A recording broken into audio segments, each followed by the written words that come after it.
எளிமையான குடும்பத்தில் இருக்கின்ற,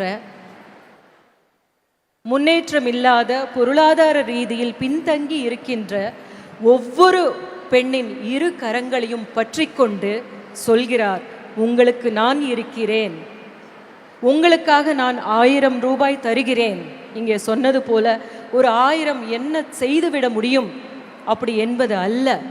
அவர்களுக்காக ஒரு 1000 ரூபாய் தருவதற்காக ஒரு அரசு இருக்கிறது. உங்கள் அப்பாவுடைய சம்பாத்தியத்திலோ இல்லை உங்களுடைய மகனுடைய வருமானத்திலேயோ அல்ல, உங்களுக்காக உங்களுடைய உரிமை தொகையை நாங்கள் கொடுத்து கொண்டிருக்கிறோம், நீங்கள் அதை வைத்து எது வேண்டுமானாலும் செய்து கொள்ளலாம் என்று இரு கரங்களும் ஒவ்வொரு மாதமும் பற்றி கொண்டு நமது முதல்வர் அவர்கள் தந்து கொண்டிருக்கிறார்கள். அதுதான் மிக உன்னதமானது. அந்த உதவியை பெற்றுக்கொண்ட இந்த மகளிர், இங்கே வந்திருக்கிற அனைத்து மகளிரும் இந்த சமூகத்தில் வெற்றி அடைஞ்சவங்க அப்படின்னு பார்க்கும்போது நம்ம 50% வெற்றி அடைஞ்சவங்க இருக்காங்க அப்படின்னு சொல்லுவாங்க பெண்களை பார்க்கும்போது. ஆனால் மீதி 50% நாம் பெற்றெடுத்த பிள்ளைகள் என்கிற பொழுது 100% நாம் வெற்றி அடைந்தவர்கள்